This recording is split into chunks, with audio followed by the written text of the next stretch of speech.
2.5 વર્ષના માસૂમ દીકરાની આ યાદો આજે માત્ર આ તસવીરમાં જ નહીં પરંતુ અન્ય 5થી વધુ જીવોમાં પણ સચવાઈ છે. સુરતના પત્રકાર એવા સંજીવ ઓઝાના પુત્ર જશ બાલ્કનીમાંથી પટકાતા બ્રેઇનડેડ જાહેર થયા. જશના પાર્થિવ દેહની અંતિમ ક્રિયા તેમના પરિવારજનોએ પૂરી પણ કરી. જોકે આ પહેલાં ઓઝા પરિવારે એક એવું કાર્ય કર્યું જેના કારણે મૃત્યુ બાદ પણ જશ અમર થઈ ગયો. જશનું હૃદય રશિયાના 4 વર્ષના બાળકમાં ધબકી રહ્યું છે, તો તેના ફેફસા યુક્રેનના બાળકના શરીરને ઓક્સિજન પૂરો પાડી જીવંત રાખી રહ્યા છે. સુરતની ડોનેટ લાઈફ સંસ્થાના નિલેશ માંડલેવાલાએ જશના પરિવારજનોને અંગદાન માટે સમજાવ્યા અને તેના પિતા સંજીવ અને તેમના પરિવારે બ્રેઇન ડેડ બહાલ સોયાના અંગોનું દાન કરવાની તૈયારી દેખાડી.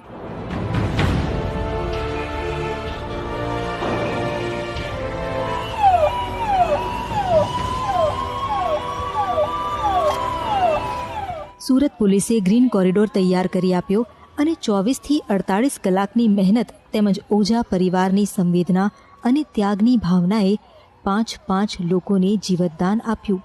2 વિદેશીઓને ફેફસા અને હૃદય ચેન્નઈમાં ટ્રાન્સપ્લાન્ટ કરાયા, તો કિડની સુરેન્દ્રનગર અને સુરતના 2 લોકોને નવું જીવન મળ્યું.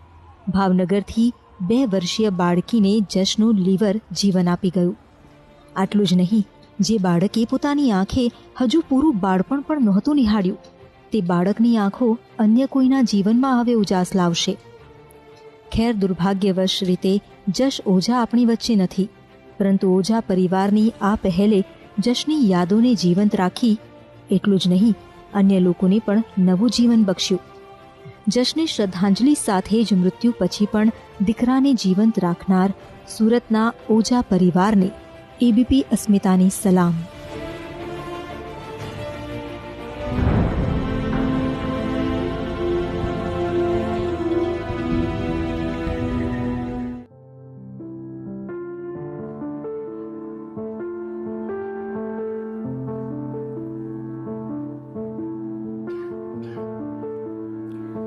નમસ્કાર. આપણે સૌથી પહેલાં તો દીકરાને શ્રદ્ધાંજલિ આપતા ખૂબ અભિનંદન કરીએ આ પેરેન્ટ્સનું કે જેમણે આટલી મોટી ત્યાગની ભાવના દર્શાવી છે અને આટલા બધા વ્યક્તિઓને એક નાના ફૂલ જેવા બાળકે જીવનદાન આપ્યું છે. એમના માટે આપણે ક્લેપ કરીશું. આપણી સાથે આજે જોડાયા છે નિલેશભાઈ માંડલીવાલા, જેમણે આ કાર્ય પરિપૂર્ણ કર્યું અને કઈ રીતે આપની સાથે જોડાયા અને કઈ રીતે આ કાર્ય પૂર્ણ થયું. સંજીવ પત્રકાર તરીકે સુરતમાં કાર્યરત છે અને વર્ષોથી અમારી ડોનેટ લાઈફની ઓર્ગન ડોનેશનની પ્રવૃત્તિના વિશે વર્તમાનપત્રોમાં સંજીવ વર્ષોથી સુરતમાં પત્રકાર તરીકે કામ કરે છે અને વર્ષોથી અમારી ડોનેટ લાઈફની પ્રવૃત્તિને વર્તમાનપત્રોમાં એ લખીને જનજાગૃતિ લાવવાનું કામ કરી રહ્યો હતો. આથી જ્યારે ડૉક્ટરોએ એને બ્રેઇનડેડ ઘોષિત કર્યો ત્યારે હું પણ એની સાથે ત્યાં હોસ્પિટલમાં જ હતો. ત્યારે સંજીવે કીધું કે નિલેશભાઈ, વર્ષોથી હું લોકોને જનજાગૃતિનું કામ કરી રહ્યો છું, સમાજમાં એક મેસેજ આપી રહ્યો છું, તો આજે જ્યારે મારો દીકરો બ્રેઇનડેડ છે તો મારે પણ એના અંગોનું દાન કરવું જ જોઈએ.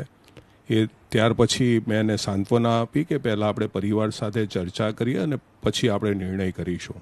એને ત્યાર પછી પરિવાર સાથે એ લોકોએ ચર્ચા કરી, નિર્ણય કર્યો. એમની વાઈફ અર્ચના સાથે વાતચીત કરી. અર્ચનાને થોડુંક એવું હતું કે આપણે હજુ એકાદ દિવસ રાહ જોઈએ, કારણ કે એને એવું હતું કે મારો દીકરો પાછો ઉઠીને મમ્મી મમ્મી બોલશે. પછી અમે એને સમજાવ્યું કે brain dead is equal to death. શરીર છે પરંતુ આત્મા ચાલી ગયો છે એવી પરિસ્થિતિ છે. જો આપણે કદાચ વધારે મોડું કરીએ તો કદાચ એવું થાય કે કોઈ ઓર્ગન્સના ડોનેશન ન થઈ શકે અથવા તો ઓર્ગન્સનું ડોનેશન પણ ન થઈ શકે. ત્યારે અર્ચનાએ કીધું કે નિલેશભાઈ, મારો દીકરો વધુમાં વધુ વ્યક્તિઓમાં જીવતો રહે, વધુમાં વધુ ઓર્ગન્સના ડોનેશન થાય, એ માટે તમે આગળ વધો. આમ બંને વ્યક્તિઓએ એને માતા પિતાએ મંજૂરી આપી અને એના માતા પિતાએ પણ ની સાથે દાદા દાદીને આખા પરિવારે મંજૂરી આપી અને એ રીતે આખી પ્રક્રિયા આગળ વધી. આપણે ઓઝા પરિવાર પણ આપણી સાથે જોડાયા છે અને આપણે એમની પ્રતિક્રિયાઓ લઈએ. એમને કઈ રીતે આટલી પહાડ જેવી મુશ્કેલ સમયમાં પણ આટલી બધી સંવેદનશીલતા બતાવી એ એમની પાસેથી જાણીએ. સંજીભાઈ નમસ્કાર, અર્ચનાબેન નમસ્કાર. પહેલા તો અમારી સાથે આજે જોડાવા માટે બહુ જ પ્રણામ અને બહુ જ થેન્ક યુ. આટલો મોટો દુઃખનો પહાડ જ્યારે તૂટી પડે છે ત્યારે જેમ નિલેશભાઈએ જણાવ્યું કે સંજીવભાઈ આપ તરફથી આ રિક્વેસ્ટ આવી કે આપને અંગદાન કરવામાં ઈચ્છા છે, તો શું આપના વિચારો હતા તે સમયે?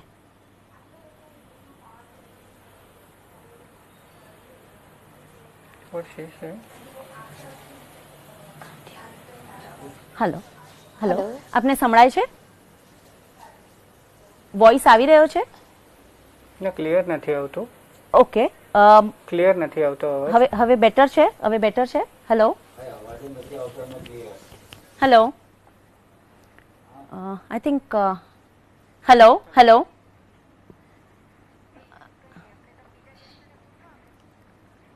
ઓકે, આઈ થિંક કનેક્શનમાં કંઈક ઇશ્યુઝ આવી રહ્યા છે. આપણે ડૉક્ટર પ્રાંજલભાઈ મોદી પણ આપણી સાથે જોડાયેલા છે, જે વાઇસ ચાન્સેલર છે ગુજરાત ટ્રાન્સપ્લાન્ટ યુનિવર્સિટીના, અને ટ્રાન્સપ્લાન્ટ રિલેટેડ ઘણી બધી ઇન્ફોર્મેશન સર પાસે હશે, એટલે એમની સાથે હું પૂછવા માંગુ છું કે ટ્રાન્સપ્લાન્ટને લઈને કેટલું આપણા ત્યાં આજે અવેરનેસ છે અને ક્યાં કેવી રીતે આપની પાસે લોકો આવે છે ટ્રાન્સપ્લાન્ટની રિક્વેસ્ટ લઈને, શું પ્રોબ્લેમ્સ છે? શરીરની બહારના અવયવો કદાચ ન હોય તો માણસ જીવી શકે, પરંતુ જો શરીરની અંદરના અવયવો એક પણ ખલાસ થઈ જાય, જેમ કે હૃદય, ફેફસા, લીવર, કિડની, માઇક લેવું પડશે એમને પણ, તો એ વ્યક્તિઓ જીવન જીવી ન શકે. શરીરની અંદરના અવયવોને આવશ્યક અંગો કહેવાય છે, એટલે આમાંનું એક પણ અંગ ખરાબ થાય તો માણસનું જીવન શક્ય નથી. તો એવે સમયે જે તે અંગને રિપ્લેસ કરવું પડે. કોઈનું લીવર ખરાબ હોય તો એને લીવરની જરૂર છે, કોઈનું કિડની ખરાબ હોય તો એને કિડની ટ્રાન્સપ્લાન્ટની જરૂર છે. અત્યારે એવી કોઈ વ્યવસ્થા નથી કે આપણે બીજા હ્યુમનમાંથી, એટલે કે બીજા માનવ શરીરમાંથી જ અંગ લઈને આપણે એને ટ્રાન્સપ્લાન્ટ કરી શકીએ. આપણે પ્રાણીમાંથી અંગ લઈને કે બીજા કશામાંથી લઈને ટ્રાન્સપ્લાન્ટ કરી શકતા નથી. એટલે આઈધર કોઈ જીવતી વ્યક્તિ હોય તો એ પોતાનું એક અંગ આપે, અથવા તો બ્રેઇન ડેથ થયા પછી વ્યક્તિ અંગ આપી શકે. જે વ્યક્તિ બ્રેઇન ડેથ થાય એના જુદા જુદા અંગોને ચકાસવામાં આવે કે ફંક્શન કરે છે કે નહીં, અને ત્યાર પછી એ વ્યક્તિ એના બધા જ અંગો લઈ અને અન્ય વ્યક્તિ માટે, જે જરૂરિયાતવાળા દર્દી જે છે એમાં ટ્રાન્સપ્લાન્ટ કરવામાં આવે. ઓકે ઓકે, હવે નિલેશભાઈ આપણી સાથે જોડાયા છે, એમને 700થી વધારે ટ્રાન્સપ્લાન્ટ્સમાં હેલ્પ કર્યા છે. એક મિનિટ, આઈ થિંક સુરતથી આપણી સાથે જોડાવી ગયા છે ઓઝા પરિવાર. આપણે ફરી એકવાર એમની સાથે જોડાવાની કોશિશ કરીએ. હાજી સંજીવભાઈ, હવે અવાજ આવી રહ્યો છે? સંજીવભાઈ જી, હવે અવાજ આવે છે? ઓકે, તો મારું એ હતું કે એક તો આપને બહુ જ ધન્યવાદ બધા જ તરફથી કે આટલી મોટી વિચારધારા તમે દર્શાવી અને આવા અઘરા સમયે તમે આટલું મોટું કાર્ય પરિપૂર્ણ કર્યું. પણ કઈ રીતે તમને આ પ્રેરણા આવી કે આના માટે આપે રિક્વેસ્ટ કરી નિલેશભાઈને, અને કઈ રીતે આ તમારી મનસ્થિતિ શું હતી એ મારે સમજવી હતી. જી, એ ઘણો ડિફિકલ્ટ સમય હતો મારી માટે. બિંગ અ ફાધર ઘણું મુશ્કેલ હતું મારી માટે એ દિશામાં વિચારવું પણ ચોક્કસ બેન, હું પણ એક પત્રકાર છું અને છેલ્લા 15 વર્ષથી દિલેશભાઈનું હમણાં ડોનેટ લાઈફ સંસ્થા છે, આની પહેલાં એમની ઇન્ડિયા રિનલ ફાઉન્ડેશન સંસ્થા હતી, અને ત્યારથી એ અંગદાનની પ્રવૃત્તિઓ સાથે સામાજિક રીતે સંકળાયેલા છે. તો ઘણી વખત એમની પ્રવૃત્તિઓ વિશે મેં પણ મારા ન્યૂઝપેપરમાં અલગ અલગ આર્ટિકલ લખ્યા હતા. હવે તે દિવસની વાત કરું તો ડૉક્ટરોએ ઘણા પ્રયાસ કર્યા, અને ત્યાર પછી પણ એ દવાઓ કારગર નહીં નીવડી, અને એનો જે ફાઇનલ સીટી સ્કેન રિપોર્ટ આવ્યો તેમાં એ નિદાન થઈ ગયું કે એ પેશન્ટ જશ આપણો હવે બ્રેઇન ડેડ છે. તો નિલેશભાઈ જે તે વખતે સાથે જ હતા, અને એ વખતે એના અંગદાન વિશે વિચાર કેળવાયો. પરંતુ મને એમ થયું કે આજે એ જશનું બધા જ અંગ એના બરાબર છે, માત્ર એનું બ્રેન જ નથી. તો જે તે વખતે મને એવો વિચાર આવ્યો કે દુનિયામાં હાર્ટનું, કિડનીનું, લીવરનું, આંખોનું એ બધાનું પ્રત્યારોપણ થાય છે, તો કેમ શું બ્રેનનું પણ થાય છે? ફાધર તરીકે મને એવો વિચાર આવ્યો, પણ એવું મેડિકલ સાયન્સમાં અત્યાર સુધી થયું નથી. તો મને જે તે સમયે એમ થયું કે મારો જશ આજે એકમાત્ર બ્રેનને કારણે નથી. તો એવા પણ ઘણા બાળકો હશે કે જેમનું હૃદય બરાબર નહીં હોય, એમની કિડની બરાબર નહીં હોય, તો ફેફસા બરાબર નહીં હોય, તો એ કદાચ 24 કલાક કે 72 કલાક કે કેટલાક દિવસોમાં દુનિયામાં નહીં રહેશે. તો મને એવો વિચાર આવ્યો છે તે વખતે કે બ્રેન નહીં હોવાને કારણે આજે જશ નથી. તો કોઈ એવું બાળક કે જેનું હૃદય અથવા ફેફસા સારા નહીં હોય, તો એ પણ આ દુનિયાને છોડીને ચાલ્યા જશે. તો જો કદાચ જશના અંગ એ લોકોમાં પ્રત્યારોપિત થાય અને એમને નવું જીવન મળે, તો મને કશે ને કશે એવું લાગશે કે જશનું જીવન સાર્થક થયું હશે, અને મને એવું લાગશે કે જશ આજે દુનિયામાં કશે ને કશે છે. એટલે પછી મેં અને અર્ચનાએ સાથે વિચાર કરીને, મારા પરિજનોએ સાથે વિચાર કરીને એના અંગોનું દાન કરવાનું નક્કી કર્યું. ઓકે, અર્ચનાબેન, હું આપને પાસે આવવા માંગીશ કે ફાધર છે, એમને તો ડેફિનેટલી દુઃખ હોય જ, પણ માતાની સાથે જે રીતે બાળક જોડાયેલું હોય છે એ આપણું પોતાનું જ જાણે હૃદય છે એવું આપણને ફિલિંગ આવતી હોય છે. એટલે જ્યારે સંજીવભાઈ આપની સાથે આ વાત કરી, તો આપની શું પ્રતિક્રિયા હતી? આપે શું પોઝિટિવલી એને લીધું કે તે વખતે કઈ રીતે આપ શું વીતી તમારી સાથે તે વખતે, અને કઈ રીતે તમે આમાં રિસ્પોન્ડ કર્યું?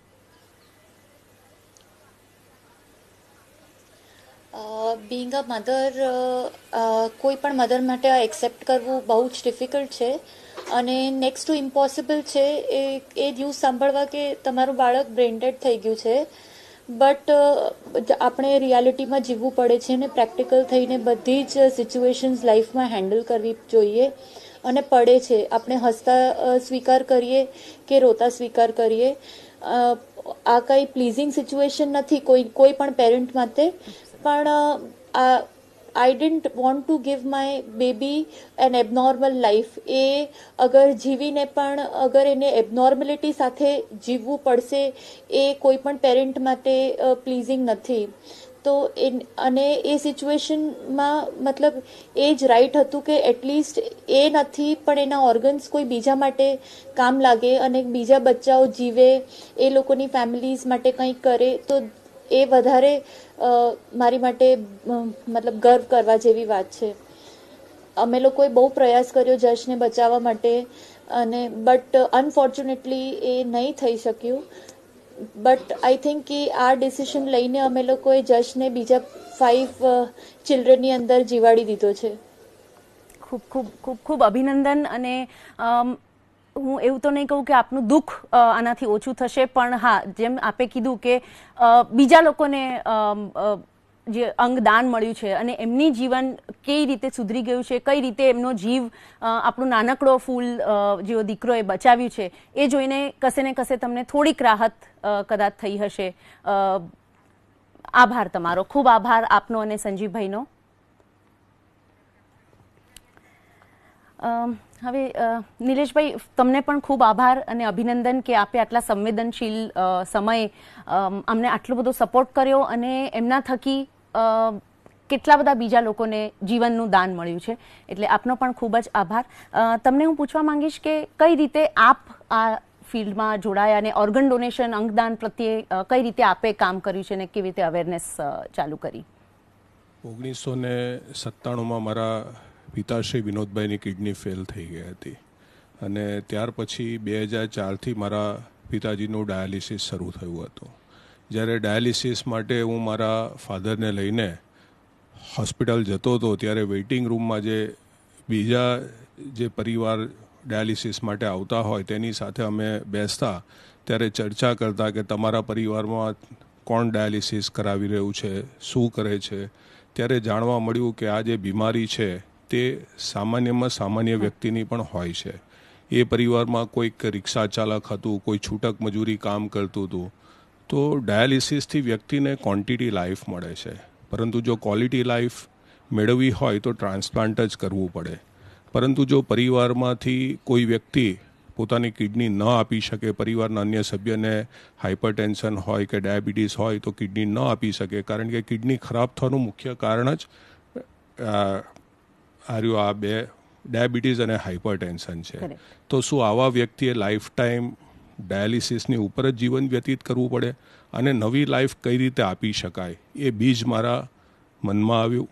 અને ત્યાર પછી હું ચેમ્બરમાં જ્યારે ઓનરરી સેક્રેટરી હતો તે વખતે ગુજરાત ચેમ્બર ઓફ કોમર્સના પ્રમુખ શ્રી ચિરુભાઈ શાહ અમારા ચેમ્બરની મુલાકાતે આવ્યા હતા. એમની સાથેની ચર્ચામાં આ કિડનીની ચર્ચા થઈ. એમણે એમની મને બોર્ડમાં એડવાઇઝરી બોર્ડમાં આમંત્રણ આપ્યું. શરૂઆતમાં અમે કામ શરૂ કર્યું અને 2013માં સુરતમાં જે ઇન્કમટેક્સ કમિશનર સંદીપ કુમારજી હતા એમની કિડની ખરાબ થઈ અને અમારા થકી એમને ટ્રાન્સપ્લાન્ટ થયું. તો ત્યાર પછી સંદીપ સરે એવું કીધું કે નિલેશભાઈ, આજે મને નવું જીવન મળ્યું છે તો મારે પણ આ જે કિડની ફેલિયરના જે પેશન્ટો છે એને માટે કામ કરવું છે. અને એ રીતે અમે ડિસેમ્બર 2014માં અમે એની સ્થાપના કરી. યોગાનું યોગ આજે 20 ડિસેમ્બર અમારી સંસ્થાનો સ્થાપના દિવસ છે. આ જ દિવસે પરમ પૂજ્ય દીદીમાં સાધ્વી રીતંબરાજી અમને આશીર્વાદ આપીને અમારી સ્થાપનાની અમારી પાસે શરૂઆત કરાવી હતી. ફર્સ્ટ ઓફ ઓલ આપને ખૂબ ખૂબ અભિનંદન અને કોંગ્રેચ્યુલેશન્સ. બહુ જ સારું કાર્ય તમે એનું બેડું તમે ઉપાડ્યું છે અને બહુ સારી રીતે તમે એને આગળ વધારી રહ્યા છો. ડૉક્ટર પ્રાંજલભાઈ, આપની પાસે આવીશ. આપની અત્યાર સુધીનું કેવી રીતની જર્ની રહી છે અને ફર્સ્ટ કેસથી લઈને અત્યાર સુધી પરસેપ્શન્સમાં શું ડિફરન્સ છે, ઓર્ગન ડોનર્સ કેટલા આગળ આવી રહ્યા છે, આપ પાસેથી જાણીશું. ભારત સરકારે સૌથી પહેલાં 1994માં the transplantation of human organ act pass કર્યો અને ગુજરાત સરકારે એને 1997માં એડોપ્ટ કર્યો. 23મી જુલાઈ 1997ના રોજ અમે સૌથી પહેલું કેડેવર ટ્રાન્સપ્લાન્ટ કર્યું, જેમાં રાજસ્થાન હોસ્પિટલમાંથી બ્રેઇન ડેડ ડોનરને અમારી હોસ્પિટલમાં શિફ્ટ કરવામાં આવ્યું. પ્રશ્ન એવો હતો કે એ વખતે કિડની ઇન્સ્ટિટ્યૂટમાંથી બીજી જગ્યાએ જઈને ઓર્ગન પ્રોક્યોર કરવાની કોઈ વ્યવસ્થા નથી અને કોઈ કાયદાકીય રીતે કરી શકાય કે નહીં એની સ્પષ્ટ સમજ નથી. અને એ વખતે ફક્ત કિડની ટ્રાન્સપ્લાન્ટ ગુજરાતમાં થતું હતું. ત્યાર પછી ધીરે ધીરે સમજણ કેળવાતી ગઈ. વર્ષમાં લગભગ અમે 15થી 20 કિડનીના ટ્રાન્સપ્લાન્ટ બ્રેઇન ડેડ ડોનરમાંથી કરતા હતા. બાકીના અંગ વેસ્ટ જતા હતા. આ જોઈને સૌથી પહેલાં અમારે ત્યાં આગળ 2006ની સાલમાં નોબેલ કમિટીના ચેરમેન ડૉક્ટર કાર્લ ગુસ્તાવ ગ્રોથને અમે આમંત્રણ આપ્યું હતું અને એ પોતે લીવર ટ્રાન્સપ્લાન્ટ સર્જન હતા. 2006માં એ institute of kidney disease and research સેન્ટરની 25મી વર્ષગાંઠ હતી અને એ નિમિત્તે ખાસ કોન્ફરન્સ કરવામાં આવી હતી. એમને એરપોર્ટ પર લેવા માટે મને કીધું. હું લેવા ગયો ત્યારે મેં એમને આ વાત કરી કે અમારે ત્યાં આગળ કિડની ટ્રાન્સપ્લાન્ટ થાય છે પણ લીવર નથી થતા. તો એમને કીધું કે દિલ્હીમાં ઘણા બધા લીવર ટ્રાન્સપ્લાન્ટ થાય છે પણ એ બધા જ લીવર ટ્રાન્સપ્લાન્ટ લાઈવ ડોનરમાંથી થતા હતા, બ્રેઇન ડેડ ડોનરના કેડેવરમાંથી થતા નહોતા.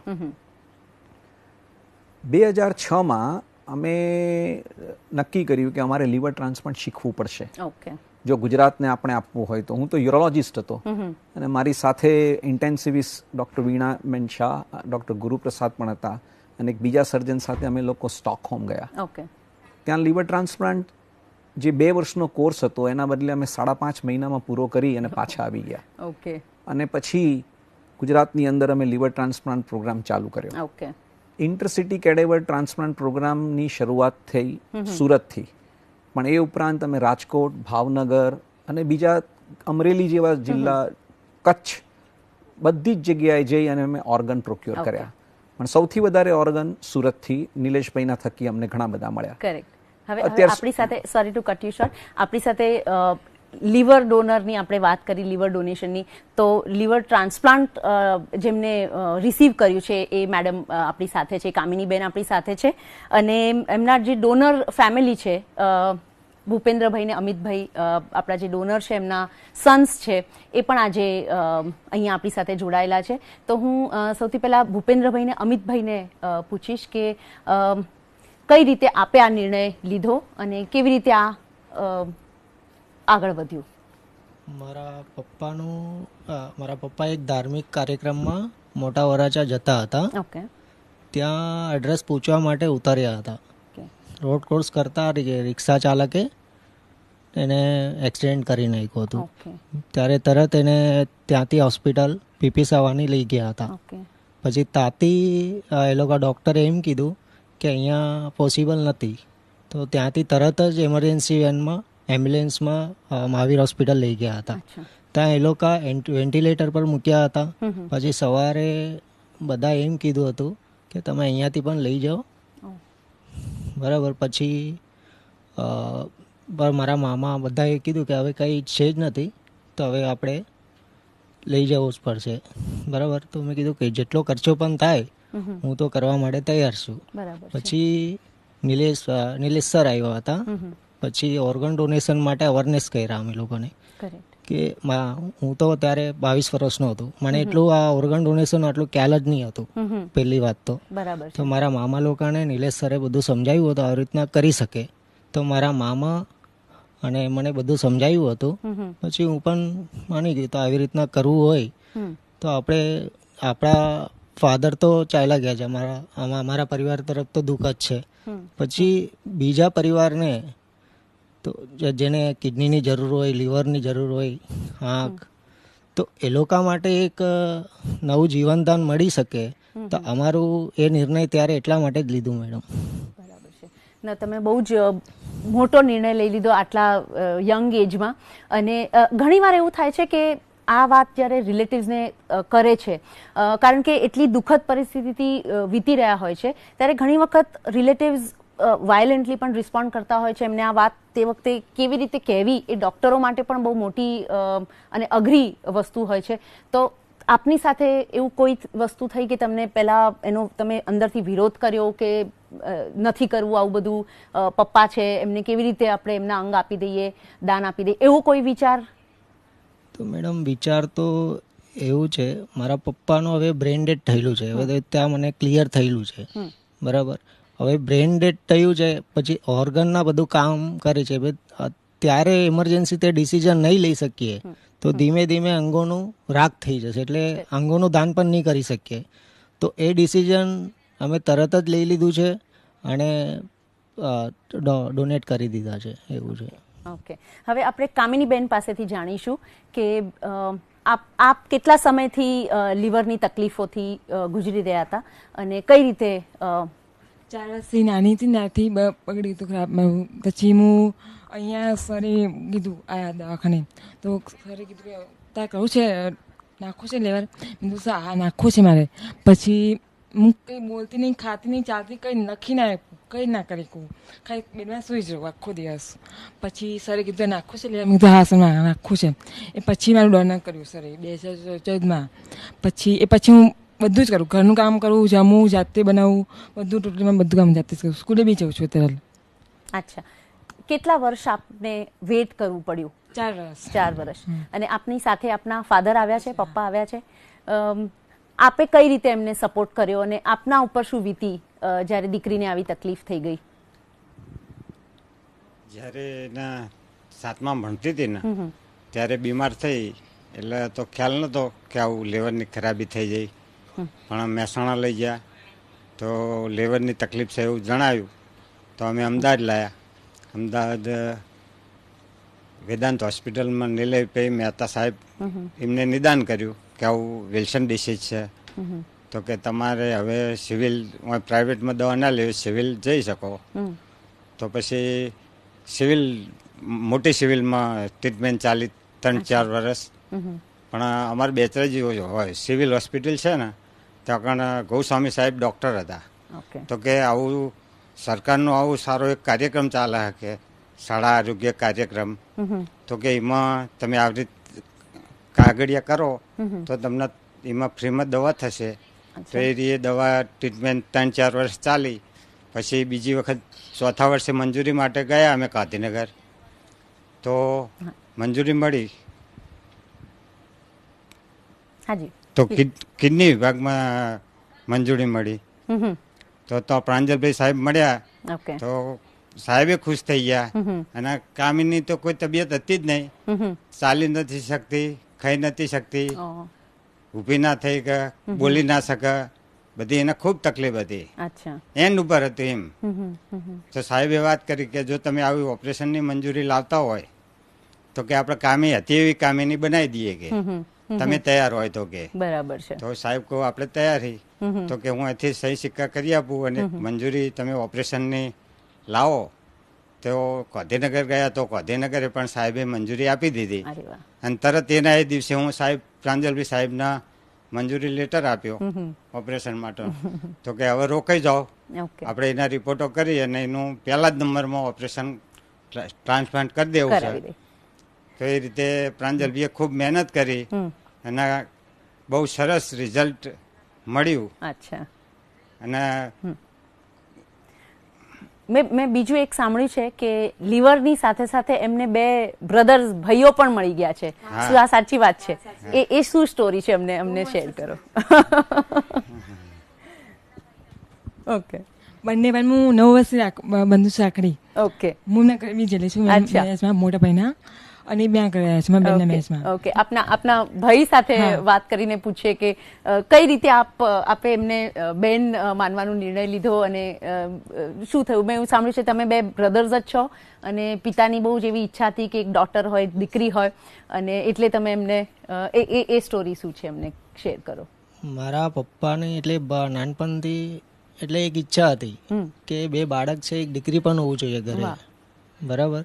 તો હવે મારા પપ્પા તો નથી, એમના લીવર એમના અંદર ટ્રાન્સપ્લાન્ટ થયા. તો પછી અમારા ઘરમાં એક દીકરી પણ આવી અને અમારા માટે એક બેન પણ આવી. તો એ દર વર્ષે અમારા માટે રાખડી પણ મોકલે. એમના 3 વર્ષ પહેલા એમના મોટી સિસ્ટરના વેડિંગ હતા, ત્યાં પણ અમે લોકો આખા પરિવાર સાથે લગ્નમાં ગયા હતા. પછી 2 વર્ષ પહેલા મારું લગ્ન હતું, તો એ લોકો આખા પરિવાર સાથે મારા ત્યાં આવ્યા હતા. તો એવું અમારું રિલેશન છે, આવવા જવાનું એક ઘર જેવું રિલેશન છે. એટલે આપણે જોઈએ છે કે ખાલી અંગદાન જ નહીં પણ કઈ રીતે આખા 2 પરિવારો એક આ નોબલ કોઝથી જોડાઈ ગયા છે. હવે આપણે વાત કરીશું દિલીપભાઈ દેશમુખ સાથે, જેમને ગુજરાતમાં દાદા તરીકે વધારે ઓળખાય છે. યુવાનોના ઉત્થાન માટે એમને ખૂબ જ કાર્યરત રહીને કામ કર્યું છે અને રાષ્ટ્રવાદી વિચારધારાઓથી જોડાયેલા છે. હાલમાં જ આપનું સાહેબ ટ્રાન્સપ્લાન્ટ થયું છે, એના વિશે થોડું અમને. આમ તો 4-5 મહિના થઈ ગયા મારું ટ્રાન્સપ્લાન્ટ થઈને, અને છેલ્લા 1 વર્ષથી આ સમસ્યાથી હું પીડાતો હતો. અને ફેબ્રુઆરી મહિનામાં હું દાખલ થયો હતો આઈકેડીમાં, અને ત્યારથી માંડીને મારી ટ્રીટમેન્ટ ચાલી. આ ટ્રીટમેન્ટમાં સૌથી આગરું પાસું જે હતું એ લિક્વિડ ઇન્ટેક બહુ ઓછું લેવાનું હતું, 1 લીટરથી વધારે નહીં, બધા જ પ્રકારનું લિક્વિડ મળીને. અને ખાવામાં મીઠું નહોતું ખાવાનું, તીખાનો તો કોઈ પ્રશ્ન નહોતો. પ્રાંજલભાઈ બાજુમાં જ બેઠા છે, એમણે મને કહ્યું હતું કે આખા દિવસમાં 2 ગ્રામ મીઠું ખાઈ શકો. 2 ગ્રામ ગણવું કેવી રીતે? તો હું મીઠું બિલકુલ એવી અવસ્થામાં લગભગ 8 મહિના મેં મીઠું ખાવાનું બંધ રાખ્યું હતું. અને આ દરમિયાન બીજી પણ મારી કેટલીક સમસ્યાઓ હતી, એટલે લગભગ 7-8 મહિના અત્યંતિક પીડામાંથી પસાર કર્યા. એ દરમિયાન કોવિડ એટલે કોરોનાનું પણ એક બહુ મોટું સંકટ આવ્યું, જેમાં સરકારે બધા જ પ્રકારના ઓપરેશન બંધ કર્યા હતા. અને તો એ દરમિયાન કદાચ કોઈ કેડેવર મળ્યું પણ હોત તો પણ ઓપરેશન શક્ય નહોતું. તો પ્રતીક્ષા કેટલી કરવી પડે એ સંપૂર્ણ અનિશ્ચિતતા. એટલે આવા જે પણ કોઈ પેશન્ટ હોય, કારણ એનું એકવાર રજિસ્ટ્રેશન કર્યા પછી તમારો વારો આવે એની રાહ જોવી પડે છે.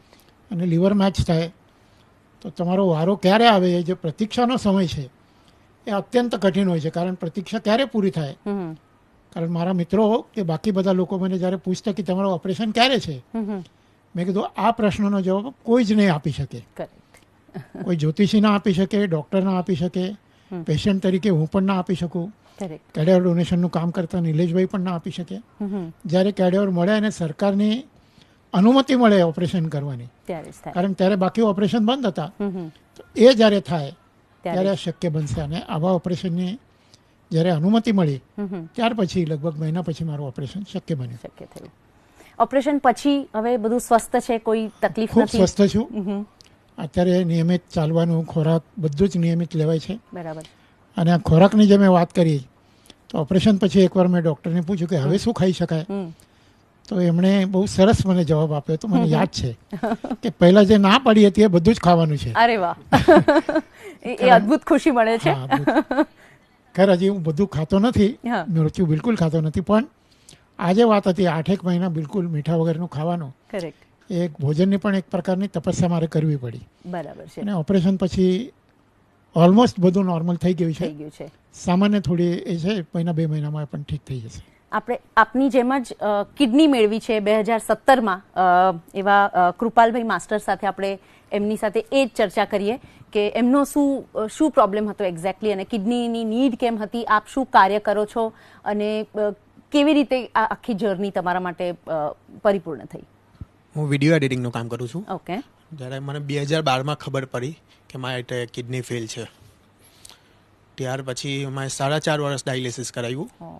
ને 2016માં મેં અમદાવાદ ખાતે HL ત્રિવેદી કિડની હોસ્પિટલમાં નામ નોંધાયું. ઓકે. મેં 2017માં ડોનર લાઈફ દ્વારા મને કિડની મળી ગઈ અને અત્યારે નોર્મલ લાઈફ જીવી રહેલો છે. અરે વાહ. એ જે વેટિંગ પીરિયડ તમે કાઢ્યો, એમાં શું વિચારો આવતા હતા અને શું પ્રેયર્સ હતી તમારી? ઘણી તકલીફો પડતી હતી, જેમ કે બીપી અપ થઈ જાય, ડાઉન થઈ જાય, પાણી નહીં પીવાનું, બરાબર છે, બહુ કેર કરવી પડતી હતી ને બહુ તકલીફ પડતી હતી. એમાં હું કશું કરી બી નહીં શકતો હતો અને વીકમાં 2 વખત ડાયાલિસિસ કરાવતો હતો. અરે બાપરે. એટલે તમારા કામ પર પણ એની ઘણી અસર પડતી હશે? ઘણી. ફાઇનાન્શિયલી પણ બહુ તકલીફ પડતી હતી. પછી ગુજરાત સરકાર દ્વારા ને PM કેર ફંડમાંથી સહાય મળી ને ટ્રાન્સપ્લાન્ટ થઈ ગયો સારી રીતે. અચ્છા. અને એને આજે 2017 to 20 ટ્રાન્સપ્લાન્ટ પછી કોઈ તકલીફો, લાઈફ કેવી પાછી ચેન્જ થઈ ગઈ? બહુ સારી લાઈફ જીવી રહી છે. સારી થઈ ગઈ છે. ઓલરાઈટ. હવે આપણે જોડાઈશું જેમને હાર્ટ ટ્રાન્સપ્લાન્ટ મળ્યું છે, કલ્પેશભાઈ કત્રોડિયા. આપની જર્ની વિશે સર અમને જણાવજો. હું ટેક્સટાઇલ બિઝનેસ સાથે સંકળાયેલો છું. ડિસેમ્બર 2016 એન્ડિંગમાં મને હાર્ટની બીમારી થઈ હતી. ઓકે. જે નોર્મલ હાર્ટનું પમ્પિંગ 65 થી 70% હોય ને, એ મારે ડાયરેક્ટ 10 થી 15% થઈ ગયું હતું. એટલે એના કારણે ઘણા બધા પ્રોબ્લેમ્સ થતા હતા. હું 5 થી 10 સ્ટેપ બરાબર ચાલી પણ નહોતો શકતો, ખાઈ પી નહોતો શકતો, એકદમ સ્ટ્રેટ સૂઈ નહોતો શકતો, અને પાણી પણ વધારે 1 લીટર કરતાં વધારે દિવસનો નહોતો પી શકતો. એટલે ઇન શોર્ટ કે ટ્રાન્સપ્લાન્ટ સિવાય બીજો કોઈ ઓપ્શન મારી પાસે નહોતો. એટલે ટ્રાન્સપ્લાન્ટનું ડિસિઝન ફાઇનલ લઈ લીધું અમે, અને અમદાવાદ ખાતે સિમ્સ હોસ્પિટલમાં એડમિટ થયા ટ્રાન્સપ્લાન્ટ માટે. ત્યાં વેઇટિંગમાં હતા એ ટાઈમ પર બરાબર નિલેશભાઈનો કોલ આવ્યો સિમ્સ હોસ્પિટલમાં કે ડોનર અવેલેબલ છે સુરતથી. અને 2 જૂન 2017ના રોજ મારું ટ્રાન્સપ્લાન્ટ થયું. અને આજે હું લાઈવ છું, આપ સૌની વચ્ચે છું. તો ડોનેટ લાઈફ નિલેશભાઈ માંડલેવાલા અને ડોનર ફેમિલીના કારણે જ લાઈવ છું. કારણ કે જો એ ન હોત તો આ કાંઈ જ પોસિબલ નહોતું. બરાબર છે, બરાબર છે. આપની લાઈફ કઈ રીતે ચેન્જ થઈ ગઈ આ ટ્રાન્સપ્લાન્ટ બાદ? ટ્રાન્સપ્લાન્ટ પહેલાની વાત કરું તો હું બરાબર 5 થી 10 સ્ટેપ બરાબર ચાલી પણ નહોતો શકતો. અને આજની હું વાત કરું અત્યારની, તો ડેઈલી મોર્નિંગમાં વહેલા મોર્નિંગમાં હું 10 કિલોમીટર જેટલું વોકિંગ કરું છું, એક્સરસાઇઝ કરું છું, જોગિંગ કરું છું, પણ મને કોઈ પણ પ્રકારનો કાંઈ જ પ્રોબ્લેમ નથી. તકલીફ નથી હવે, તકલીફ નથી. આપના ફેમિલીની શું પ્રતિક્રિયા છે? એ લોકો પણ બહુ જ ખુશ હશે કે આપને? ફાઇનાન્શિયલ પ્રોબ્લેમ્સ પણ હતો, અને ટ્રાન્સપ્લાન્ટ સિવાય બીજો કોઈ ઓપ્શન પણ નહોતો. અને આ વસ્તુ એવી છે કે આમાં વેઇટિંગમાં રહેવું પડે એ પણ જરૂરી છે, કારણ કે ડોનર મળે એના ઉપર આ બધું પોસિબલ એના ઉપર ડિપેન્ડ કરે છે. એટલે ગવર્મેન્ટમાંથી પણ સારી એવી હેલ્પ મળેલી છે, અને ડોક્ટરનો પણ મારી પાછળ ખૂબ સારો એવો અભિપ્રાય છે કે જેના કારણે આજે હું લાવ્યું છું, મને નવું જીવન મળ્યું છે. અમે એવું સાંભળ્યું છે કે આપે આપની બર્થ ડેટ પણ ચેન્જ કરી દીધી છે. મારી ડેટ ઓફ બર્થ 13th મે છે, પણ 2 જૂનના રોજ મારું ટ્રાન્સપ્લાન્ટ થયું ને, એટલા માટે હું મારી બર્થડે ડોનર ફેમિલીની સાથે અને નિલેશભાઈની સાથે ડોનર લાઈફની ઓફિસે 2 જૂનના રોજ જ સેલિબ્રેટ કરું છું. Okay, okay. હવે આટલી બધી સહાય પણ મળે છે આપની પાસેથી, પણ અમે જાણ્યું, તમને પણ એનો અનુભવ થયો છે. હું ટ્રાન્સપ્લાન્ટ સાથે બહુ નજીકથી સંકળાયેલા છો, અને આપના પાસેથી હું ઘણી બધી જે દર્શકોની પણ ક્વેશ્ચન્સ છે, આ પ્રોગ્રામ થવાનો છે જાણ્યા બાદ કેટલા બધા લોકોના ક્વેશ્ચન્સ આવ્યા કે અમને પણ ડોનર બનવું છે, રજિસ્ટર ક્યાં કરાવીએ, કે આ વસ્તુને કઈ રીતે બ્રોચ કરીએ, કારણ કે ઓબ્વિયસલી એક ડિફિકલ્ટ ટોપિક છે. આપણે નોર્મલી એકબીજા સાથે ઘરમાં પણ આવી વાત ના કરતા હોઈએ, નાના યંગસ્ટર્સ હોય એમને રજિસ્ટર કર્યું હોય પણ એમના મા બાપને એવું નોર્મલી ડિસ્કસ ના કરે કે હું મરી જાઉં તો મને મારા ઓર્ગન્સ ડોનેટ કરજો કે આવું કરજો, તો આવા સમયે આ પ્લેટફોર્મથી આપ લોકોમાં આ જાગૃતિ આવે કે સ્ટેપ શું છે ડોનર બનવા માટે, કઈ રીતે એને અપ્રોચ કરી શકાય છે, આપનાથી અને નિલેશભાઈથી જાણીશું. સૌથી પહેલાં તો પરિવાર એકબીજા સાથે ચર્ચા કરે બહુ જ જરૂર છે, કારણ કે આ બ્રેઇન ડેથનો કન્સેપ્ટ એ લાવવો એ અગત્યનું છે કે વોટ ઇઝ બ્રેઇન ડેથ, અને એક વખત એ સમજ્યા પછી ઓર્ગન ડોનેશન કરવા હોય ત્યારે પોતાના પરિવારને જાણ કરવી અત્યંત જરૂરી છે. કારણ કે નિર્ણય કોને લેવાનો છે? બ્રેઇન ડેથ વ્યક્તિ થાય ત્યારે એના પરિવારજનોએ જ નિર્ણય લેવાનો છે, એને જ સિગ્નેચર કરવાની છે કે મારે મારા પરિવારના જે વ્યક્તિનું બ્રેઇન ડેથ થયું છે એના અંગોનું દાન કરવું છે. જો એનાથી છુપું રાખ્યું હોય તો પરિવારજનોને સમજ ન હોય તો એ લોકો કન્સેન્ટ ન આપે તો ઇવન એમણે લખેલું હોય, કોઈએ પ્લેજ કરેલું હોય છતાં પણ ઓર્ગન ડોનેશન ન થઈ શકે. એટલે અત્યારે ભારત સરકારનો એવો કાયદો છે એ પ્રમાણે એને ઓપ્ટ ઇન સિસ્ટમ કહેવાય છે કે જેની અંદર પરિવારજનોની સંમતિ જરૂરી છે. તમે pledging a national organ and tissue transplant organisation એટલે કે નોટો એની વેબસાઇટ છે, એના રાઇટ હેન્ડ કોર્નરની અંદર પ્લેજિંગ માટેની એક એપ છે, ઓપ્શન છે ત્યાં આગળ, અને એને ક્લિક કરીને તમે પોતે જાતે નેશનલ લેવલ પર ડાયરેક્ટલી પ્લેજ કરી શકો છો ત્યાં આગળ. So and it is a government organisation. એ પણ એ પ્લેજ કર્યા પછી પણ મૂળ વસ્તુ તો તમારા પરિવારને કહેવું છે, એ જરૂરી છે. ડ્રાઇવિંગ લાયસન્સની પાછળ પણ તમને ઓડી લખીને આપે છે. Audi means organ donor. તમને ત્યાં આગળ એવો ઓપ્શન આપવામાં આવે કે તમારે ઓર્ગન ડોનેશન કરવા છે, પરંતુ ઘણા બધા આરટીઓની અંદર હજી ઘણા બધાને આવું કહેવાતું નથી હોતું અને લોકોને સમજ નથી હોતી, એટલે એ એમને એમ જતું રહેતું હોય છે ડ્રાઇવિંગ લાયસન્સ. પણ જો ફરજિયાત કરવામાં આવે તો એ ઓર્ગન ડોનેશનનો વિચાર ત્યાંથી પણ આવે, કારણ કે બધા જ 18 વર્ષ કે એનાથી મોટી ઉંમરની વ્યક્તિઓને અત્યારે વેહિકલ માટે ડ્રાઇવિંગ લાયસન્સ લેવા જતા જ હોય, તો એ પણ એક ઓપ્શન છે ત્યાં. સો these are the various option. વિદેશની અંદર બ્રિટનને હમણાં જ ચેન્જ કરી, સ્પેનની અંદર કાયદો એવો છે કે જેમાં ઓપ્ટ આઉટ સિસ્ટમ છે. વોટ ઇઝ ઓપ્ટ આઉટ એટલે કે જ્યારે દર્દીને બ્રેઇન ઇન્જરી થાય, બ્રેઇન ડેથ થાય ત્યારે એ ગવર્મેન્ટ પ્રોપર્ટી જેવું ગણાય અને એના પરિવારે ના પાડવી પડે કે અમારે ડોનેટ નથી કરવું. Otherwise it is to be consider કે આને મેન્ડેટરી કે આનું બ્રેઇન ડેડ થઈ ગયું છે તો આનું ઓર્ગન ડોનેશન કરવાનું છે. અને એના કારણે કદાચ સ્પેન એ આજે નંબર 1 છે દુનિયાની અંદર ઓર્ગન ડોનેશન કરવા માટે. 40 જેટલા પર મિલિયન પોપ્યુલેશનમાં 40 જેટલા ઓર્ગન ડોનેશન થાય છે ત્યાં આગળ. સો આ કાયદો યુરોપની અંદર પ્રચલિત છે અત્યારે, ધીરે ધીરે અને વધારે ને વધારે સ્પ્રેડ થઈ રહ્યો છે ત્યાં. બરાબર છે. જેમ આપણે આંકડાઓની વાત કરી એ રીતે આપણા ત્યાં આઈ થિંક 1 થી પણ ઓછું ડોનર છે પર 1 મિલિયન પોપ્યુલેશન.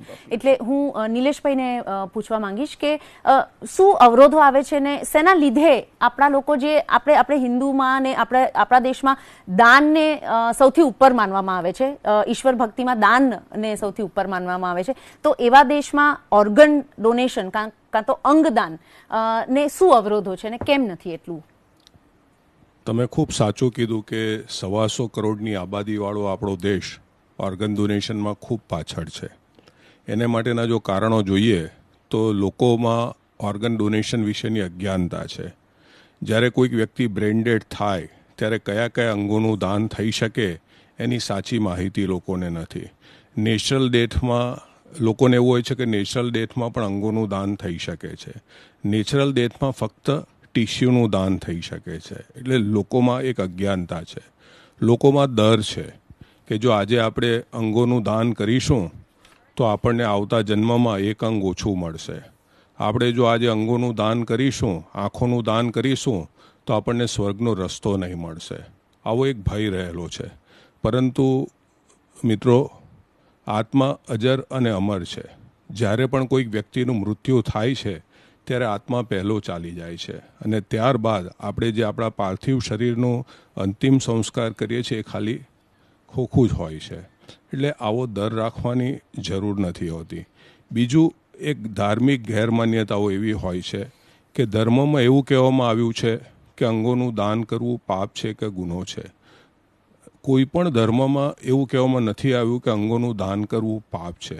આપણે જો આપણા શાસ્ત્રોમાં જોશું તો સૌથી પહેલું ટ્રાન્સપ્લાન્ટ જ ભગવાન ગણેશજીનું થયું હતું. Correct. અને એ જ રીતે મહર્ષિ દધીચી ઋષિએ જ્યારે રાક્ષસો સાથે યુદ્ધ કરવાની વાત આવ્યું ત્યારે પોતાના હાડકાઓનું દાન કર્યું હતું. આમ દાનનો મહિમા આપણા શાસ્ત્રોમાં પણ છે. બરાબર છે. મેં તમને કીધું કે આજે અમારી સ્થાપના દિવસ છે, તો તે દિવસે અમારું જ્યારે ટ્રસ્ટનું ઉદ્ઘાટન થયું સ્થાપના દિવસે, તો પરમ પૂજ્ય દીદીમાં સાધ્વી રીતંબરાજીએ જે વાત કહી હતી એ વાત અત્યારે મને યાદ આવે છે. એમને અમારા ડોનેટ લાઈફને આશીર્વાદ આપતા કહ્યું હતું કે પહેલે લોગ કહેતે થે कि आप विवाह करो, संतानों को जन्म दो, आप नहीं रहेंगे लेकिन आपकी निशानियां रहेगी. लेकिन ये कितना सुंदर है कि हम नहीं होंगे फिर भी हमारा हृदय किसी और में धड़क रहा होगा. हम नहीं होंगे फिर भी हमारी किडनी किसी दूसरे के रक्त को पवित्र और स्वच्छ कर रही होगी. हम नहीं होंगे फिर भी हमारा लीवर किसी दूसरे के भोजन को हाड़, मांस, मज्जा और रस बना के उनके शरीर का पोषण कर रहा होगा. नहीं होंगे हम फिर भी होंगे हम.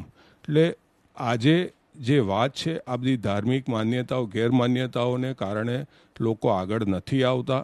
એ જો દૂર થશે, આવા જે કાર્યક્રમોનું જે આયોજન થાય છે, આવા આયોજનને કારણે લોકોના ઘરે ઘર સુધી અંગદાન જીવનદાનનો એક મેસેજ પહોંચે છે. અને એને કારણે જ્યારે જનજાગૃતિ આવે છે ત્યારે હું ચોક્કસ માનું છું કે આવનારા વર્ષોમાં દરેક સમાજ દરેક જગાએ આખા દેશની અંદર લોકો ઓર્ગન ડોનેશન્સ કરવા માટે આગળ આવશે. સુરત આજે જે કાર્ય કરી રહ્યું છે એની જે જ્યોત છે, જે મહેક છે, તે આખા દેશમાં અને આખા રાજ્યમાં ફેલાશે તો વધુ ને વધુ લોકો આગળ આવશે. બહુ સરસ વાત કીધી. દાદા, આપની પાસે હું જાણવા માંગુ છું, આપનો શું મેસેજ છે? આપ સ્વયં આ તકલીફથી ગુજર્યા છો, રેસિપિયન્ટ રહ્યા છો અને હમણાં હાલમાં જ, એટલે આપની શું એડવાઇસ છે? કોઈ લોકોને અગર ડોનેટ કરવું હોય કાં તો કોઈ વેઇટિંગ લિસ્ટ પર હોય, કઈ રીતે એમને આપ એડવાઇસ આપો? એક મારો નાનકડો પ્રસંગ કહું. મારા ટ્રાન્સપ્લાન્ટ પહેલાં એક દિવસ ડૉક્ટર પ્રાંજલભાઈ આવ્યા ને એમણે કીધું કે તમારી પાસે એક કામ છે. મને લાગ્યું ડૉક્ટરનું મારી પાસે શું કામ હોય. એમણે કીધું કે તમને એક રિક્વેસ્ટ કરવી છે કે આ અંગદાન પ્રવૃત્તિ તમે આગળ વધારો અને કામ કરો. અને મેં એમને કીધું કે આ જેન્ટલમેન્સ પ્રોમિસ કે હું આ કામ આગળ વધારીશ. કામની થોડી શરૂઆત કરી છે અને હજી વેગવંતુ અને નિલેશભાઈને પણ મેં કહ્યું કે આ વિષયને તમે અમારા ગુરુ થશો, કારણ નિલેશભાઈનો જે અનુભવ છે. અને મેં કીધું કોઈ કામ પર્સનલી મારા નામે જમા કરવું એ મારું કામ નથી, પણ આ વિષયમાં કામ કરવું છે. ડૉક્ટર વિનીત મિશ્રા સાહેબ પણ આઈકેડીના ડાયરેક્ટર છે, એમને પણ મેં આ વાત કરેલી છે. એટલે આ બે ડૉક્ટર જેમની મારા ઉપર વિશેષ કૃપા રહી છે, ડૉક્ટર પ્રાંજલભાઈની પણ, તો એ બંને ડૉક્ટરને મેં પ્રોમિસ કર્યું છે, નિલેશભાઈને પણ કહ્યું છે. તો કોઈને મારો મેસેજ તો નથી આપવો, પણ આપણા સંપર્કમાં આવા કોઈ પણ વ્યક્તિ આવે તો એને અચૂક નિસંકોચ અંગદાનની વાત કરો. કદાચ એના માટે થોડું સાંભળવું પડે તો પણ સાંભળીને પણ આ વિષયની વાત જરૂર કરવી જોઈએ. અને ગુજરાતમાં જો આ પ્રવૃત્તિ થોડી પણ આગળ વધે તો કમસે કમ ગુજરાત પૂરતું આપણે સ્પેન જેવું કરી શકશું કે કોઈને અહીંયા રાહ નહીં જોવી પડે. બરાબર. અને બ્રેન્ડેડ વ્યક્તિઓ જો એના સગા સંબંધીઓ મિત્રો જો આગળ આવે તો ગુજરાતમાં કોઈ પણ વેઇટિંગ લિસ્ટ વગર આઈકેડીમાં કે અન્ય હોસ્પિટલ્સમાં પણ બીજી 5-7 હોસ્પિટલ આ કામ કરે છે, તો એમાં કોઈને અંગ મેળવવા માટે રાહ ન જોવી પડે. અને વહેલી તકે આપણે ગુજરાતને આપણા જેમ માનનીય વડાપ્રધાને મુખ્યમંત્રી હતા ત્યારે કહ્યું હતું કે આપણું ગુજરાત આગવું ગુજરાત, તો એ આગવા ગુજરાતમાં કોઈને અંગ મેળવવા માટે રાહ નહીં જોવી પડે, મારું સપનું છે. અને મારી બધાને આ વિનંતી છે કે અંગ મેળવવા માટે કોઈને રાહ ના જોવી પડે. હવે ઘણા બધા લોકોના પણ પ્રશ્ન છે ડૉક્ટર સાહેબ કે આનાથી શું બોડી ડિસફિગર થઈ જશે? અમારા પ્રિયજનનું અમે અગર ડોનર તરીકે અંગદાન કરવા ઈચ્છતા હોય તો એમના બોડી પર કોઈ માર્ક્સ આવી જશે કે ક્રિમેશન કે અંતિમ ક્રિયાઓ છે એમાં કોઈ તકલીફ અડચણ આવશે, ડિલેસ થશે, તો એના વિશે આપનું શું એડવાઇસ છે? આ એક સ્ટાન્ડર્ડ ઓપરેશન છે અને એમાં કોઈ મ્યુટિલેશન કરવામાં આવતું નથી. મ્યુટિલેશન એટલે કે છિન્ન ભિન્ન રીતે નથી કરવામાં આવતું. એ ઓપરેશનમાં એક ઉપરથી તે પેટના વચ્ચેના ભાગની અંદર ઘા મૂકવામાં આવે અને એમાંથી ત્યાર પછી એક બધા ઓર્ગન રિમૂવ કરવામાં આવે અને એ ઓર્ગનને પ્રિઝર્વ કરવામાં આવે ટાઈમ બિંગ માટે. દરેક ઓર્ગન પ્રિઝર્વ થતું હોય છે અને પછી સ્ટીચ લાઇન લઈ લેવામાં આવે. એટલે જે કોઈ પણ મેજર ઓપરેશન કરીએ ને પછી જે ટાંકા લીધા હોય એ જ પ્રકારનો દેખાવ હોય છે ત્યાં આગળ. એનાથી વિશેષ કંઈ હોતું નથી. જેથી એટલે કે શરીરનું બોડીનું ડિસફિગરમેન્ટ નથી થતું હોતું, ક્યારે પણ નથી થતું હોતું. અને એને એટલું માન આપવામાં આવતું હોય છે કે કારણ કે પરિવારનો આ નિર્ણય એ સમાજના ઉત્થાન માટેનો નિર્ણય છે, કોઈ વ્યક્તિને જીવાડવા માટેનો નિર્ણય છે. અને એ એવા વ્યક્તિઓને કે જે અંગ ફેલિયરના કારણે મૃત્યુની સમીપ જઈ રહ્યા છે એવા લોકોને જીવાડવાનો પ્રયત્ન છે ત્યાં. અને એ ડેડ બોડીને અને એ પરિવારજનોને ખૂબ માન આપવામાં આવે છે ત્યાં આગળ. એટલે આ ડિસફિગરમેન્ટનો પ્રશ્ન જ નથી હોતો. ડૉક્ટર દ્વારા, હોસ્પિટલ દ્વારા, સમાજસેવકો દ્વારા કે અન્ય કોઈ પણ વ્યક્તિ દ્વારા એ સંપૂર્ણપણે માનથી એની અંતિમ ક્રિયા માટે લઈ જવામાં આવે છે. બરાબર છે. હવે નિલેશભાઈ, આપને હું પૂછવા માંગીશ કે પરિવારનું આવા મુશ્કેલ સમયમાં કઈ રીતે આપ કાઉન્સેલિંગ કરો છો, કઈ રીતે આ સબ્જેક્ટ એમની સાથે એમની સમક્ષ મૂકો છો? આ ખૂબ જ કપરું કાર્ય છે, કારણ કે એવા સમયે કરવાનું છે કે જ્યારે એમનું સ્વજન વેન્ટિલેટરની ઉપર છે અને એવા સમયે કાઉન્સેલિંગ કરવાનું છે કે જેને જીવનમાં તમે કદી પણ મળ્યા નથી. અને જ્યારે ડૉક્ટર બ્રેઇન ડેડ કીધું હોય અને અમે જઈને શરૂઆતના વર્ષોમાં જ્યારે કાઉન્સેલિંગ કરતા ત્યારે તો ખૂબ અપમાનજનક શબ્દો પણ સાંભળવા પડતા, લોકો મારવા પણ દોડતા હતા. પરંતુ અમે એમાંથી દગ્યા નહોતા, કારણ કે અમારું મિશન એક જ હતું કે આપણા દેશમાં જે દર વર્ષે 5 લાખથી વધુ વ્યક્તિઓ ઓર્ગન ન મળવાને કારણે જે મૃત્યુ પામી રહ્યા છે તેને નવું જીવન કેવી રીતે આપવું. અમે એ લોકોની સાથે જ્યારે કાઉન્સેલિંગ કરીએ છીએ ત્યારે પહેલાં એક સંબંધ બનાવવાની કોશિશ કરીએ છીએ. એવું નથી કે શરૂઆતથી જ એને ઓર્ગન ડોનેશનની વાત કરીએ છીએ. તમારા પરિવારમાં કોણ કોણ છે, કેવી રીતે અકસ્માત થયો, શું થયું, ઓર્ગન ડોનેશન વિશે જાણો છો. પછી એ લોકોને એમને સમજાવીએ છીએ કે અંગદાન એ શું છે, એનું મહત્ત્વ સમજાવીએ છીએ. અમે એ લોકોને કહીએ છીએ કે તમારા સ્વજનના અંગોની સ્વર્ગમાં જરૂર નથી, પરંતુ પૃથ્વીની ઉપર જરૂર છે કે જેનાથી 5-6 લોકોને નવું જીવન મળશે. અમે એમને સમજાવીએ છીએ કે આપણે વ્યક્તિને પુસ્તકોમાં વાંચીએ છીએ કે વ્યક્તિ અમર થઈ ગઈ, પરંતુ વાસ્તવમાં આપણે કોઈ વ્યક્તિને અમર થતા જોઈ નથી. પરંતુ જે વ્યક્તિ અંગદાન કરે છે તે વાસ્તવમાં અમર થઈ જાય છે. અમે એ લોકોને પૂછીએ છીએ કે તમે ભગવાનને જોયા છે, મંદિરમાં જાઓ છો? તો કે હા, મંદિરમાં તો જઈએ છે, પરંતુ ભગવાનને જોયા નથી. ત્યારે અમે એ લોકોને સમજાવીએ છીએ કે જે પરિવાર અંગદાન કરે છે તે વાસ્તવમાં ભગવાન છે, કારણ કે એના નિર્ણયને કારણે 5થી 6 વ્યક્તિને નવજીવન મળે છે. અમે એ લોકોને પૂછીએ છીએ કે તમારા પરિવારમાં કોઈક સ્વજનનું મૃત્યુ થાય તો ત્યારે એના શરીરના ઉપર કંઈક ઓર્નામેન્ટ્સ હોય છે, તે તમે શું કરો છો? તે કે સાહેબ અમે લઈ લઈએ છીએ. શા માટે લઈ લો છો? તો કે કિંમતી છે, અમારા પરિવારના અન્ય સભ્યને પણ કામ લાગશે. ત્યારે સમયનો થોડો અભાવ છે અનફોર્ચ્યુનેટલી. આપની એક કવિતા છે, એ સંભળાવશો? આ એક કવિતા છે. એક દિવસ હોસ્પિટલમાં ધોળી ચાદર નીચે મારો દેહ ઢંકાયેલો હશે. ડૉક્ટરો આવીને અભિપ્રાય આપશે કે મારું મગજ કામ કરતું બંધ થઈ ગયું છે અને તે હવે ફરીથી કાર્યરત થઈ શકવાનું નથી. ગણતરીના સમયમાં મારું હૃદય પણ ધબકતું બંધ થશે. મારા વાલા સ્વજનો, જ્યારે આવું બને ત્યારે કૃત્રિમ શ્વાસોશ્વાસ વડે મારું બનાવટી આયુષ્ય વધારશો નહીં. મારા અંગોને બાળી કે દાટી દેવાને બદલે તેની મદદથી બીજા કોઈનું જીવન ચેતનવંતું બનાવજો. કોઈકને મારી આંખ આપજો, કોઈકને હૃદય આપજો. દર અઠવાડિયે ડાયાલિસિસ મશીનથી જેમ તેમ જીવી રહેલા કોઈકના લાડકવાયાને મારી કિડની આપજો. ઈશ્વરે આપેલી આ દેહની મિલકત ઈશ્વરના જ કોઈ સંતાનને આપીને તેને જીવાડજો.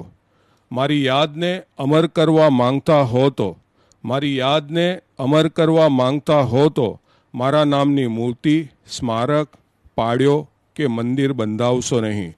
મારા અંગોનું દાન કરી, મારા અંગોનું દાન કરી મને કોઈના જીવનમાં રોપી અમર કરજો. આટલું કરશો તો તે મારું શ્રેષ્ઠ શ્રાદ્ધ ગણાશે. એટલે અંગદાન, જીવનદાનનો આ એક મેસેજ આ કવિતાના માધ્યમથી આપ્યો છે. ઘણો જ આભાર બધા જ પાર્ટિસિપન્ટ્સનો. આપણે આપના એક્સપિરિયન્સીસ શેર કર્યા. જે ડોનર ફેમિલીઝ જે અહીંયા નથી અત્યારના, એમને પણ ખૂબ ખૂબ આભાર. ઓર્ગન ડોનેશન કાં તો અંગદાન વિશે અવેરનેસ ક્રિએટ કરવાનો આ અમારો એક પ્રયાસ હતો. દરેક મનુષ્યની ઈચ્છા હોય છે કે જીવન મળ્યું છે તો એવું કંઈક કાર્ય કરીને જઈએ કે જેનાથી અમારા ગયા પછી પણ આપણું નામ રહે, આપણે અમર રહીએ. અને અંગદાન થી મોટું કોઈ દાન નથી. અંગદાન એ જ શ્રેષ્ઠ દાન માનીને આપણે ચાલીએ અને આના વિશે વાત કરીએ, આના માટે રજીસ્ટર કરીએ. અને આપણા કોઈ એવા સ્વજન હોય જે કદાચ આવી દુર્ઘટનાથી ગ્રસ્ત થયા હોય તો એમને અમર કરવાનો આનાથી કોઈ બીજો શ્રેષ્ઠ રસ્તો નથી. બધાને, દર્શક મિત્રોને આભાર અમારા નાના પ્રયાસને પ્રોત્સાહિત કરવા માટે. આઈ હોપ કે તમને બધાને જ કંઈક જાણકારી મળી હશે, અંગદાન ના વિષય માહિતી મળી હશે અને આપણા પ્રશ્નો રિઝોલ્વ થયા હશે. આપ જોઈ રહ્યા છો જીવનદાન એબીપી અસ્મિતા પર.